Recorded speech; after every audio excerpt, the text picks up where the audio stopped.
Finally, some good news from the Orlando Magic. Players are practicing.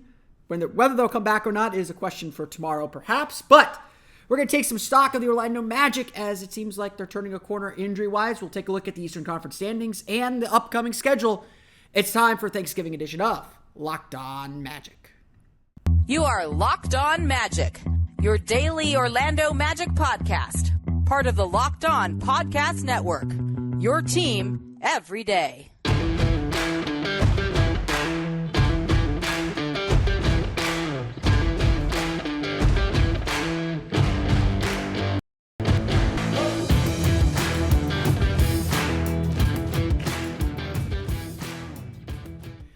And you are indeed Locked On Magic. Today is November 23rd, 2022. Happy Thanksgiving, everyone. My name is Phil Prosperike. I'm the expert insight editor over at OrlandoMagicDaily.com. Of course, follow me on Twitter at PhilipRR_OMD.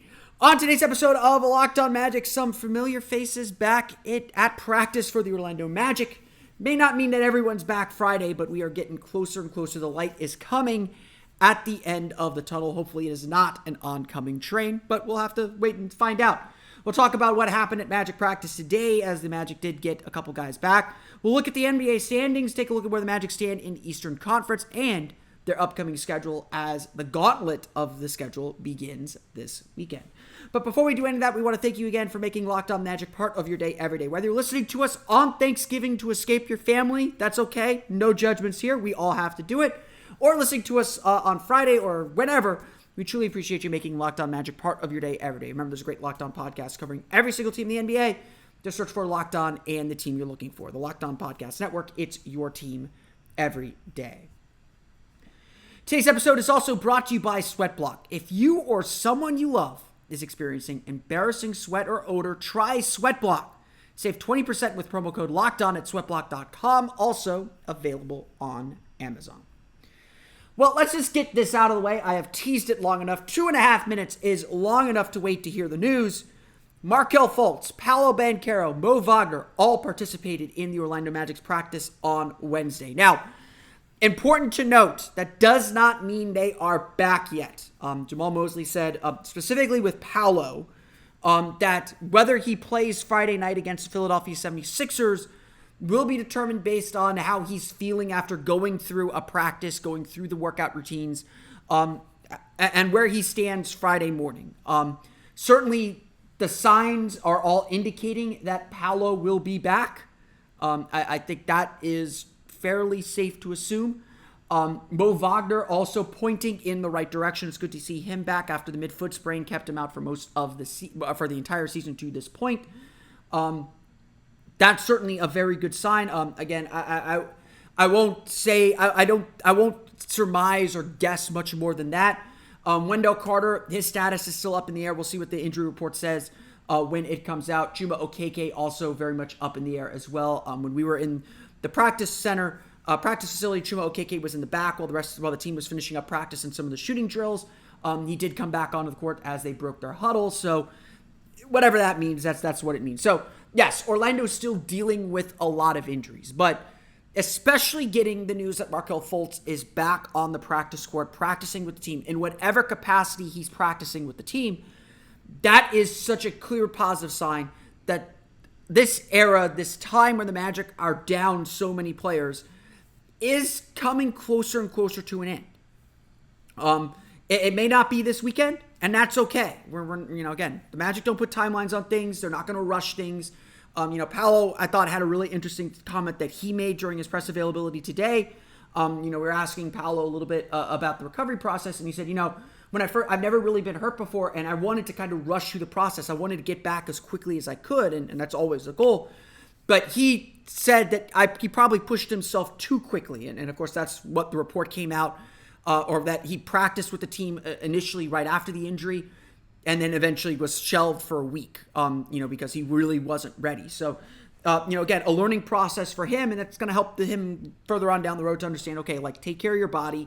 If you're hurt, get yourself back. Don't try and skip steps in the process, especially at this point where, again, games matter, but they're not the high pressure games. They're not the game. It's not the time of the season when you need to be out there playing and need to be out there winning games. It's, still early enough in the season that you got to think about the bigger picture, not the short-term picture. So having said that, yes, it would appear, or if I were to make an uneducated prediction, maybe it's educated, I don't know. I would suspect that Paolo Banchero is going to play on Friday night, that we will have Paolo back in the lineup. If not Friday, then I think very, very soon. Beyond that, I think Mo Wagner is pretty close to. Would not surprise me if he plays Friday, but I don't have anything to say that he will or won't. And I don't think Markelle Fultz is going to be too far behind them. More important, I don't think he's going to be too far behind him. Again, possible Friday. I wouldn't put the chances at that very high.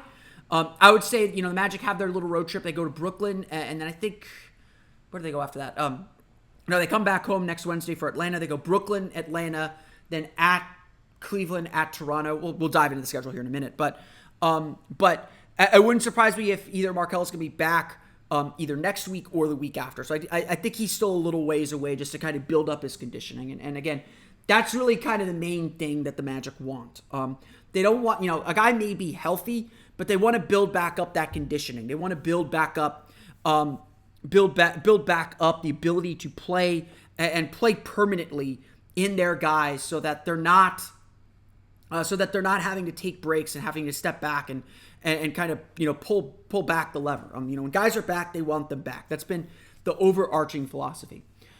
More importantly, this stretch came at the exact right moment for the Orlando Magic. The vibes in the practice facility were good, despite the loss on Monday. And again, like I said, I think they could feel it. We could certainly see it and feel it. It just felt like they hit a breaking point where they just ran out of gas. They were fatigued. They needed a chance to kind of take a step back and reset. So obviously you get a day off coming back from a road trip. That's normal. That's not unusual. They practiced on Wednesday. And again, Jalen Suggs really kind of said it best.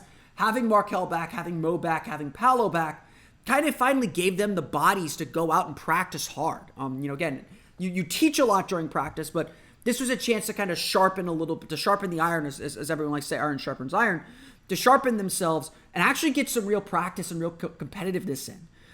That's such a huge thing for this team, and it's frankly something they haven't been able to do as much because, they are so extremely undermanned, and they got to be worried about the minutes loads and the workload of all their players because they're having to push players a lot harder. I asked Jamal Mosley today about that, about kind of finding that balance of, pushing guys and all that, but also kind of protecting against further injury because you can't afford to lose anybody. And Mosley said, that is a really difficult balance to make. That is, having guys understand that, hey, we're on a back-to-back. I'm going to have to play you less this game to protect you for the next game, to protect you moving forward. Certainly a guy like Franz Wagner, if the team would let him play 48 minutes, I think he'd play 48 minutes and he'd go hard all 48 minutes and wouldn't necessarily slow down. But that's not what's necessarily good for him.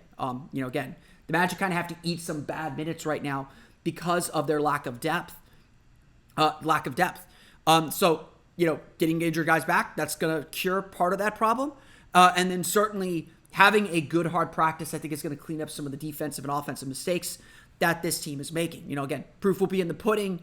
Young teams have to learn how to take what they learn on the practice floor, put it into the games. That's going to be the test for Friday. And of course, you have a Thanksgiving holiday in the middle. That can always be a little bit tricky.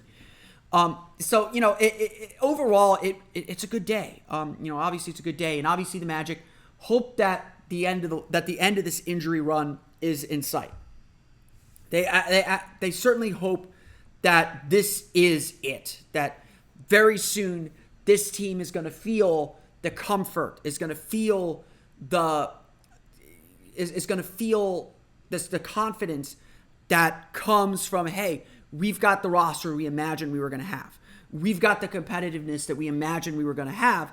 And they have to hope and have to believe that better days are ahead. Certainly I think a lot of this team does believe that.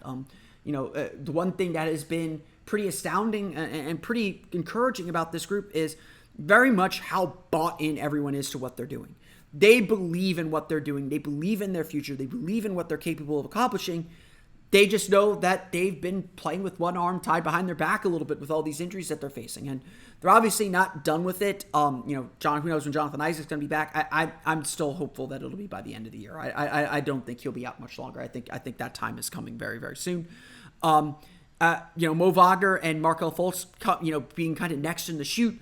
Cole Anthony shouldn't be too far behind them. We are going to get very, very close here to having the full roster we imagined. It's obviously taken a long time, and the Magic have taken their hits and taken their lumps with it. But today was a good day of good news. Wednesday was a day of good news to have all these guys back on the floor, have them participating in practice, bringing their energy, their competitiveness. Jalen Suggs joked, it was good to have Mo Wagner talking trash on the floor again. Luka Doncic has no idea how lucky he is that he avoided Mo Wagner this year. Giannis won't be so lucky. Having Mo Wagner back is gonna be a lot of fun, to be perfectly frank. But this team needs to get back to full health. We need to see and evaluate what this team can be. That's openly what this season's about. And the Magic just have to get there. Obviously, Thanksgiving I think is a good time to just kind of take a step back and pause a little bit and think a little bit about where the team is at. We're almost at the quarter mark of the season, so we're going to take that step back. We're going to take a look at the Eastern Conference standings and how things are shaking up and where the Magic fit in and what the Magic have to do to climb up the rankings. We'll do that coming up here in just a moment. But first, a quick word from our pals at BetOnline. BetOnline.net is your number one source for sports betting info, stats, news, and analysis. Get the latest odds and trends for every professional and amateur league out there, from football to basketball to soccer and esports. They've got it all at BetOnline.net. Obviously, today a big day for sports. The World Cup going on, NFL games going on, some college football as well. We'll be cheering on the Knights on Saturday, obviously, as they try to get into the AAC Championship game. And, of course, we'll be cheering on Florida because I'm a Florida fan. Sorry, Florida State friends. We'll be cheering on the Gators on Friday night as they look to upset the Seminoles. It's been a while since we've had to say that.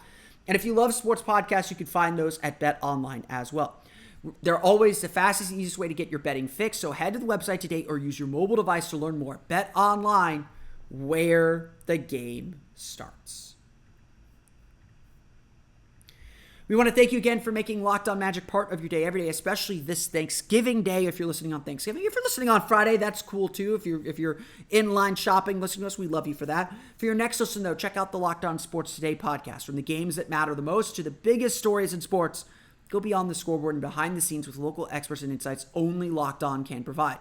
Locked On Sports Today available on this app, YouTube, and wherever you get your podcasts. Look, I think a lot of the tension that we've been seeing among Magic fans is twofold. One, there's a tension between fans that do legitimately believe that this team is a playoff team or a play-in team. And I would say to them, your ideas are valid. Watching this team now almost a quarter of the way through the season, I agree. This is a play-in capable team. This team has the talent. They have the ability to make a run and be in the play-in tournament. I truly believe that.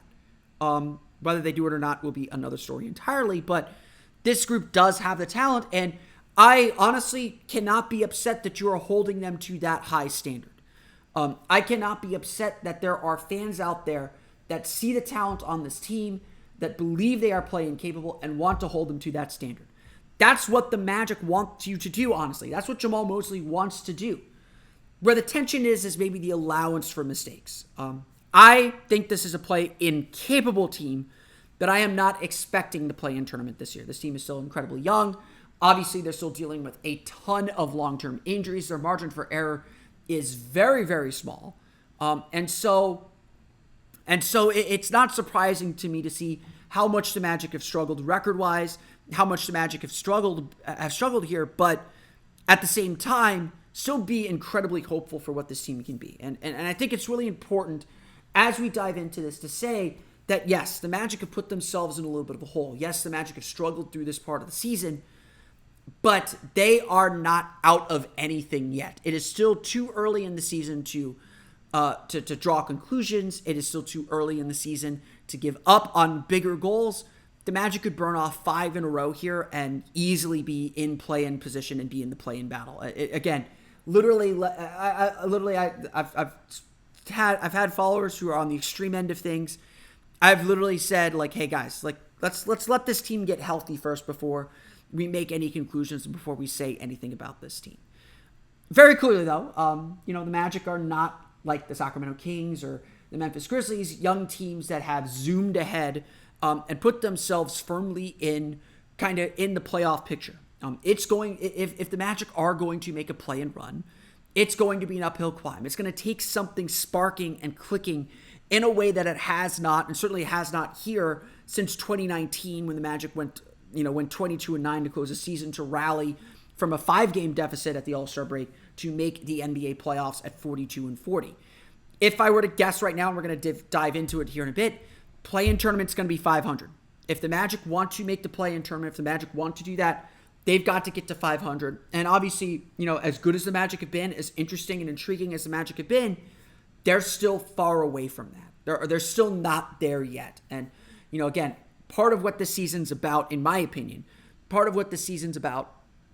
is figuring out what this team needs to improve, what this team needs to add to the fold, to add to its collection in order to take those next steps, in order to take that step up into contention, into playoff positioning. And yes, it's going to lead to some experimenting. It might lead to some lineups that don't make sense. This season is not about this season at the end of the day. Certainly, I will sit here and say that the way this team is looking, and if things continue to progress the way they look like they're going to progress, I would say next year is a season where the Magic can realistically expect to make the play-in tournament. Having said that, I think it is important, I think it is a good idea to dive into a little bit about what the standings look like and where teams are situating themselves, because these conference standings are really, really interesting right now. As we sit here heading into Thanksgiving, so these results may not be final across the board, there is a clear upper class in the Eastern Conference. Boston, Milwaukee are the proven guys at the top of this conference. They are the teams to beat in the Eastern Conference. This is no offense to the teams in the next 2 to 3-4 teams, but Boston, Milwaukee are the class of the East. They're playing some of the best basketball in the league. They're honestly, I would say, I know Milwaukee's only a half game ahead of Cleveland, but I would say they're heads and tails above the other teams right now. They know how to win in the playoffs. They know how to advance deep in the playoffs. The last 2 Eastern Conference champions, they are the teams to beat right now. So lock them away. We're not touching them. Cleveland and Atlanta are the next 2. Maybe not at the 3 and 4 spot, but as expected, Cleveland and Atlanta made big offseason moves, and they have performed as expected. Or maybe a little bit above as expected, but they have performed extremely well and put themselves in good spot to make the playoffs and to be real players in this postseason. Adding Donovan Mitchell gave Cleveland a scoring punch that they didn't have last year. Evan Mobley being back healthy after he missed the end of last season and really crushed Cleveland's playoff dreams has been fantastic. Atlanta's had some shaky offensive moments and has sometimes struggled to integrate DeJounte Murray, but they're starting to figure things out. That has always been a dynamic offensive team, and if they play a little bit of defense, they're really, really tough to beat. So no surprise, again, the only surprise in that outside of that top 4 is that Philadelphia isn't there, but really no surprises there so far. Those 4 teams are going to be there. I'd honestly say Philadelphia is probably going to sneak into that top 5 at some point. They're going to make their run at some point, but that's kind of where we stand right now. The next 4 teams in the East, though, are quite surprising. 5th in the East is Indiana at 10-7. We just saw them twice. We saw how dynamic they can be. Tyrese Halliburton is really good. They have solid veterans in Miles Turner and Buddy Hield. I think everyone assumed that they would trade Turner and Hield at some point and probably sooner in the season and eventually lead them to kind of to tanking, but they never traded those guys. They're very good players. They have an offensive style that really fits their personnel. This is a team that I think is going to stay. Maybe their depth is a problem. Maybe if they get hurt, if they have an injury to the wrong guy, if Halliburton has to miss some games, if Turner especially has to miss some games, I do have some concerns about their depth.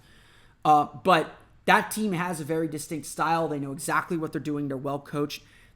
I kind of think Indiana is here to stay. I kind of think Indiana is going to be a team that's going to be a player here in the Eastern Conference. The Washington Wizards have been surprising too. I am not so surprised with the Wizards. I thought the Wizards would be good if they could stay healthy. Bradley Beal is an elite player, an elite scorer. Kristaps Porzingis had a really nice close to last season as they began to integrate him into what they're doing. Kyle Kuzma has been the real shock and the real reason why they've pushed ahead. He has had a fantastic start to the season. Those are your top 6 right now in the Eastern Conference, folks. Again, the only team I would say is probably for sure going to move up is Philadelphia. They're in that next group. 7, 8, and 9 are all 9-9. New York, Toronto, Philadelphia. Philadelphia is the team you feel the safest about. They have Joel Embiid. They have James Harden. They've dealt with a ton of injuries, and right now they have to survive a little bit with Harden and Maxey out. That's going to depress their record a little bit. But when they get everyone back, you know they're going to zoom up to the top. You know they're going to make some moves and get to the top of the Eastern, get closer to the top of the Eastern Conference. So, Philadelphia's kind of treading water right now, but I don't think that I don't think you should sleep on them. I don't think you should give up on them by any means. Toronto is Toronto. They're doing the Toronto things. Again, just really long, really versatile, really solid, but nothing special to write home about. New York, we obviously saw them at their best. Julius Randle has had a nice bounce back season after last year. They've gotten some good contributions from their young guys. Jalen Brunson has been a lot better, has been really good, honestly, with how he's integrated. They've got some pieces they can move around. New York could still be a player here in the Eastern Conference. The team in the final play-in spot, but we'll group them with the next two teams out, Brooklyn, Chicago, Miami. Those are veteran teams that have disappointed. Those are veteran teams that just haven't clicked all the way. Brooklyn's obviously they had their problems. We don't need to get into those. Miami's struggled a little bit with their home-road split. Miami's just 1-7 on the road, 7-4 at home. So they're not traveling right now. They're Miami, though. I'm not super worried.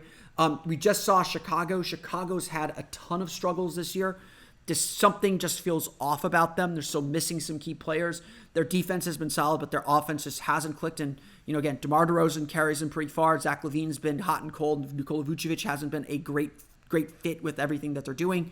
Look, Orlando's in a good spot where they're going to get that pick from Chicago next year. I'm pretty certain Orlando's going to have a lottery pick from the Chicago Bulls next season. Those are your top 12. And then you have your bottom three, Orlando, Charlotte, Detroit. Honestly, I find it really difficult to believe that any of those teams in that top 12 are going to fall down to where Orlando, Charlotte, Detroit are. And right now, there's a pretty big gap between Orlando at 13 at 5-13 and Miami at 12 at 8-11. Orlando is 2.5 games back of Miami for 12th.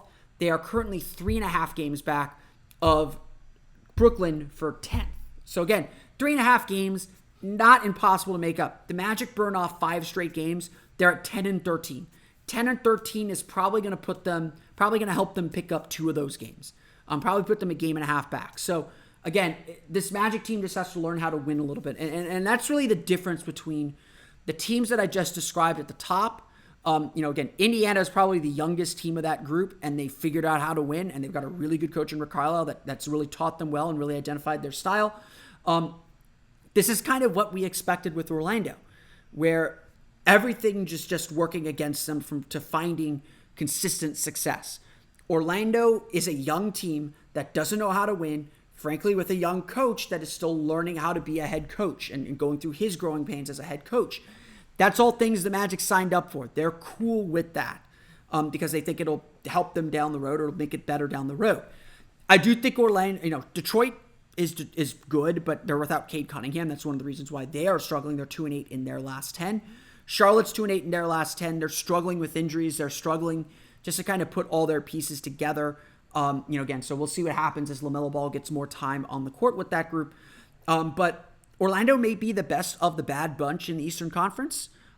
They may be one win streak away from climbing up into that next tier, but they're at the back of the peloton. They're at the back of the group, and it's going to take a lot of work and a lot of things we haven't seen or haven't been proven from this team to make that climb. Can they do it? Absolutely. They have the talent. They have the belief. They need the healthy bodies to do it. The things that have gone right for Indiana, for instance, haven't gone right for Orlando. The things that have gone right for a team like Washington. Again, Washington's a little more veteran than they are, so it's not quite the same. Haven't gone right for Orlando. Orlando needs some breaks to go their way. They need to get healthy. Again, everything comes back to that. They need to get healthy, but the Magic aren't out of it by any means, but it's going to take a really strong effort to make that kind of a playoff push. That's kind of where the Magic are situated right now in the Eastern Conference. And it's important to take a look at these things because, again, I'm going to plan on doing this again on Christmas. We'll take a checkup again in a month. Things could be very different. Things could be very much the same. One way they could be different, though, is the schedule from now until Christmas is incredibly tough. We're going to go over that schedule coming up here in just a moment. But first, a quick word from our pals at SweatBlock. Look, it's cooled off in Orlando. It's actually super foggy right now as I'm recording this on Wednesday night. It's cooled off in Orlando, but you're probably going to go out to Thanksgiving today. You're probably going to go out and play football, and then you're going to come back to dinner, and you're going to be sweaty and wet and disgusting. Don't make that mistake on Christmas. It's coming up, guys. Don't make that same mistake on Christmas. Be active with the family, but be nice and clean for holiday dinner. That's why SweatBlock is the product for you. SweatBlock literally erases sweat. It's an incredible product. SweatBlock wipes have been a bestseller on Amazon for the past 10 years with more than 10,000 five-star reviews. So don't miss the opportunity to try SweatBlock. This product literally stops sweat dead in its tracks. If you or someone you love is experiencing embarrassing sweat or odor, try SweatBlock today. You can save 20% off with promo code LOCKEDON at sweatblock.com. That's 20% off with promo code LOCKEDON at sweatblock.com. It's also available on Amazon. So, we talked a little bit about this when the schedule came out. We look for the trouble spots in the schedule. We look for the difficult spots in the schedule. Ladies and gentlemen, we are entering the difficult part of the schedule. The Magic have had a fairly easy schedule by the standings, at least. I don't think it's been the easiest, but it's been their strength of schedule. I can look this up right now, actually. Sorry if you hear me typing. The Magic schedule has been fairly tame. Obviously, they started with 6 of 8 on the road, which is okay. Which is difficult, especially for a team like this. But let me see if I can find this here. Sorry, I'm looking up something as I'm talking, and that's always tough. Obviously, that was tough, and we knew that was going to be tough for the Magic. But you look at the Magic; they have played. Looks like the 20th most difficult schedule. So they played one of the the 10th easiest schedule. They will have the 3rd hardest schedule remaining in the league, at least by some metrics here. The bulk of that, or not the bulk of that, but a good chunk of that is coming here in the next month. From Thanksgiving to Christmas is going to determine whether the Magic do make that playoff push. If they're able to tread water, if they're able to pick up a little bit of ground here, and more importantly, pick up ground on their opponents in this stretch, then maybe we have something. Maybe if they don't lose, this is all about keeping contact more than anything else. If the Magic are able to keep contact through the next month of the season, then we might have something, especially if they get healthy as we anticipate over the next month. Again, said it at the top of the show, I would anticipate Paolo Banchero being back Friday. I would anticipate Mo Wagner being back, if not Friday, very, very soon. I'd anticipate Markelle Fultz being back within the next 2 weeks, 2 to 3 weeks. I'd expect Cole Anthony to be back around the same time in the next 2 to 3 weeks. I am honestly expecting Jonathan Isaac to be back by the end of the year, by the end of December. And we'll talk a little bit about kind of the pocket that the Magic could get him back in. But here's the Magic schedule for the next month. So get your pencils out, write this down. Friday, Sunday, they got their 2-game home series with Philadelphia. Philadelphia's obviously struggling a little bit right now, but Joel Embiid's missed the last 2 games for the Sixers. They're hoping that his foot sprain will be fine enough for him to play in these games against the Magic. Whether he does or not, this Philadelphia team can still do some damage. They've still got some players that this team needs to worry about. After that, they do a back-to-back on Monday at Brooklyn. That is a schedule loss. I'm not optimistic about that game, but things have been proven wrong before. The Magic got a good win in Brooklyn last year on what should have been a schedule loss anyway. Wednesday, they're at home against Atlanta. So 8 of the Magic's next 11 are at home. That's the good news about the stretch. The Magic do spend a lot of time at the Amway Center here in December. So November 30th, at home against Atlanta. We saw what they could do early in the season. They're much better now. Going to be a good challenge for the Magic, especially and their guards. Next Friday and Saturday, December 2nd and 3rd, at Cleveland, at Toronto. Obviously, a tough back-to-back. Then a nice little homestand. So if the Magic are going to bring back Markelle Fultz, I'd expect it in this homestand between December 5th and December 14th. So a nice little 5-game homestand coming up here. So the Magic have had some nice homestands. This is going to be a good one here too. Monday, December 5th versus Milwaukee. Wednesday, December 7th against the LA Clippers. December 9th and 11th against the Toronto Raptors, and then December 14th against the Atlanta Hawks. Unlike the previous homestand that featured games against the Rockets, the Rockets, the Hornets, games that the Magic probably should have won if they were thinking about making the play-in tournament. This is a murderer's row. Toronto's a very tricky team, Atlanta is one of the best teams in the East. As I mentioned, the LA Clippers have done some really nice things. Obviously, they're doing some injuries. And Milwaukee, like I said, is the class of the Eastern Conference. Then the tricky road trip. So again, if Markelle Fultz is not back in that homestand, I find it really hard to believe they will bring him back during the road trip. This is a tricky road trip, though. December 16th and 18th at Boston. Like I said, Boston, class of the league right now, class of the Eastern Conference. December 19th at Atlanta. And then this is when it finally loosens up. We probably mentioned all those teams before. Those are all playoff teams. Those are all playoff capable. Those are all playoff position teams right now. December 21st, though, at Houston. We saw what they can do, but, on paper, looks like a win. Then December 23rd versus San Antonio. And then let's close this stretch out. This is a stretch where the Magic can pick up some, at least on paper, this stretch from the 21st through the 28th, area where the Magic can pick up some wins. At Houston, the 21st. Home versus San Antonio on the 23rd. Home versus the Lakers on the 27th. And then at Detroit in what could be a schedule loss as well on the 28th. They do close the year out December 30th against the Washington Wizards. They have a nice little 3-game homestand there at the beginning of January before they head on their first West Coast road trip starting in Golden State on January 7th. That's a lot to take in. But this is to say, again, I mentioned the Magic have the third hardest schedule remaining. A lot of those games are going to get ticked off here.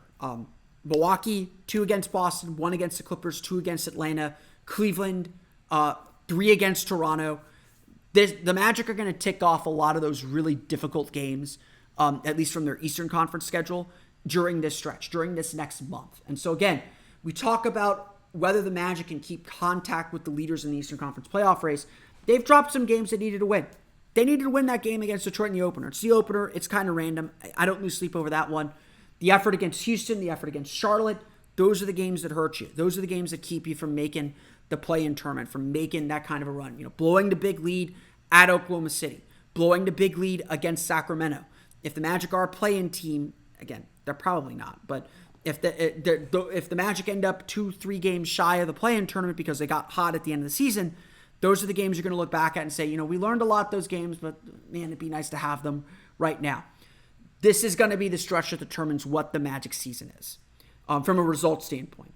The Magic may not really care where they are in the standings, and may really be focused more on individual and internal growth. But if the Magic are going to be better than what people expect of them, this next month is it. This next month is going to determine it. If the Magic can pick up some nice wins, if they can tread water, if they can pick up some ground, then we might be really in a playoff race. Then we really might be in it. And we'll know by Christmas whether that's the case. This is the season. It starts Friday night. Start picking up wins. Start applying those lessons that you've been learning. Do it against some really good teams. And you're going to have a lot of believers that, hey, this team might be able to make a run. They might still have some struggles. They might still have some pitfalls down the road because it's a young team. They're going to be up and down a little bit. But the schedule is going to lighten up at some point, especially around the All-Star break. I think it starts to lighten up a little bit. This next month is going to determine whether this season takes a real deep trip down south, or whether the Magic can kind of keep themselves on the periphery of the race to make a run later in the season. Now, I will say this again. This season is not about this season. The Magic, if the Magic lose a bunch of games, or if the Magic are within reach of the play-in tournament, they're not going to go out and make any moves to make sure they get it. The only move they might make is maybe trading RJ Hampton for a veteran that they could use to kind of stabilize some things. That would be about the only thing I would think they'd do. They're not going to go make some giant blockbuster trade unless they feel like it's going to help them more in the long term. This is still a team, and this is still a group that is focused on the future more than they are the present. And I know that can be frustrating to hear, and that can be frustrating to say, but they think they have something in Paolo Banchero, and really what this year is about is figuring out what is the best way to use Paolo, how best to pair him with Franz and all the other, and what pieces and what players on this team are actually going to be part of this team's future. That's more important than a record. That's more important than anything else. And if you learn, and again, learning how to win a little bit along the way is vital too. But for those that do care about the standings, this month is it. This month, this time from Thanksgiving to Christmas, this is the season for you. By Christmas, we may know whether the Magic are in or out of the play-in hunt, or whether we'll be, kind of looking at college games once conference season starts to play. But that's going to do it for me today. I want to thank you all again for listening to today's episode of Locked On Magic. Of course, find me on Twitter at PhilipRR_OMD. Subscribe to the podcast on Apple Podcasts, Stitcher, TuneIn, Himalaya, Google, Spotify, Odyssey, and all of the ways to download podcasts to your podcast-enabled listening device. For latest on the Orlando Magic, be sure to check out OrlandoMagicDaily.com. You can follow us there on Twitter at OMagicDaily. Now that you're done listening to us, be sure to check out the Locked On Sports Today podcast, the biggest stories of the day, plus instant reactions, big game recaps, and the take of the day available on the Odyssey app, YouTube, and wherever you get podcasts. I probably said today was November 23rd at the top of the podcast. I usually record this after midnight. Today's November 24th. Got that correction in at the end. But it being November 24th, I want to wish you all a very happy Thanksgiving. I hope you're able to enjoy the day with your loved ones, enjoy some good food, even if you're not in the U.S. and not celebrating Thanksgiving. Enjoy the day. Enjoy the day. Take a moment to thank your loved ones and just take a pause, for whatever. Again, the spirit of Thanksgiving is one of the best things that we have and one of the best things that we do. Just being grateful for all the gifts that we have and for the people in our lives. So definitely take a moment if you can to do that. And I want to thank you all again, like I said yesterday on November 23rd. I want to thank you all again for listening to today's podcast and being part of such a great Orlando Magic community. I know everyone's very, very excited about what this team can do. Sometimes a little frustrated with what they're not doing on the floor and who's not playing on the floor. But as I mentioned, it does seem like the light is coming at the end of the tunnel. Hopefully not a train. But I want to thank you all again for listening to today's episode of Locked On Magic. For Orlando Magic Daily and Locked On Magic, this has been Philip Rossman-Reich. Have a very happy Thanksgiving, and we'll see you all next time for another episode of Locked On Magic.